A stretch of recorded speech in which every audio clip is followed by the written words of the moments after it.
Welcome back to Kermode Uncut, and it's time, finally, for our third instalment in the Kermode Uncut Film Club series. In the past, we've looked at Breathless, the superior remake, not the inferior original, of course, and most recently, Fire Walk With Me, which completely divided you as an audience. Well, now it's time to get your heads around one of the movies which I have described in the past as the Citizen Kane of British pop movies, Slade In Flame. Now, as before, you can watch the intro here on the Kermode Uncut site, or you can download it from Vimeo. Watch the introduction, watch the film, and then let me know what you think. But as before, if you want me to respond to your comments, comment here on the Kermode Uncut blog, bbc.co.uk/Mark Kermode.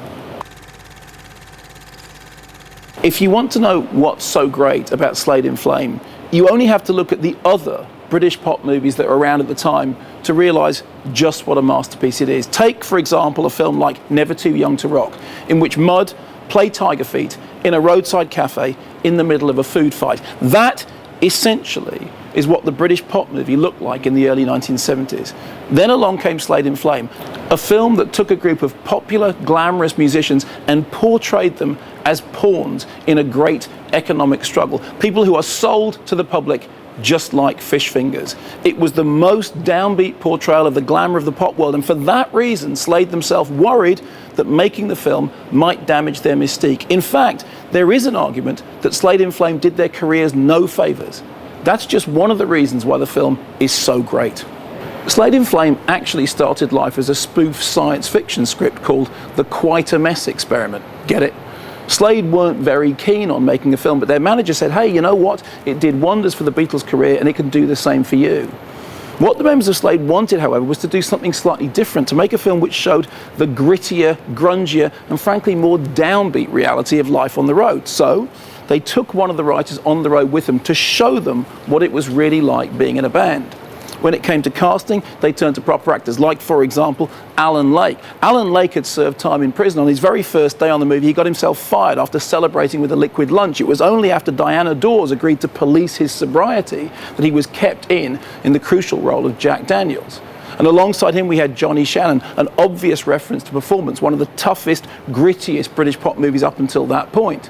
And then at the centre of it all, we have Tom Conti in one of his first starring roles as the slimy London businessman who heads north looking for musicians who he can buy and sell like so many baked beans. As for Slade themselves, they had no illusions that they were great actors. They knew they weren't. So consequently, they wanted to play parts that were pretty close to home. In fact, one of the things that the fans worried about with the film is they couldn't quite tell where reality ended and fiction began. Dave Hill, for example, is absolutely brilliant as an arrogant, annoying, foolish guitarist who loves getting dressed up and really, frankly, is quite enamored of the pop world. Either he's a genuinely brilliant actor, or part of that really is Dave Hill. As for Don Powell, he was hampered by the fact that he'd been in a car crash which had left him with amnesia, meaning that he couldn't learn his lines. So before every scene, he had to learn the lines just before the take. Yet somehow it works to his advantage in his portrayal of someone who is genuinely lost in a world they don't understand.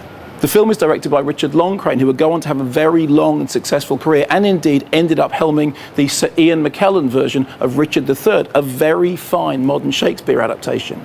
And then there's Slade's music, a retrofitted version of their trademark glam stomp with a 60s style brass section, which for me contributes to what is their most coherent album. Slade In Flame as a soundtrack album makes sense from beginning to end. You can play it as a single piece of music. Plus, that album includes two outstanding singles, Far, Far Away and How Does It Feel, the best record they ever made. When Slade In Flame was first released in UK theatres, it found surprisingly few supporters. The fans of Slade were baffled, even outraged, that Slade had somehow lifted the velvet curtain and shown the reality behind the dream.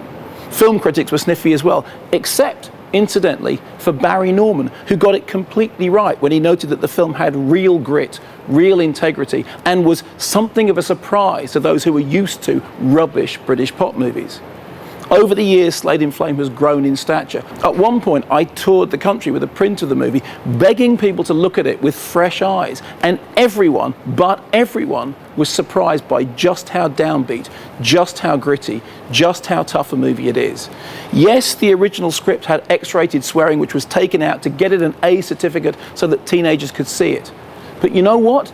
It's a film that's aimed at those teenagers. It's a film aimed at those fans. It is a film aimed at people who love Slade, love their music, but kind of believe that behind all that dream, there's a darkness. I still think it stands as the Citizen Kane of British pop films. Let me know what you think.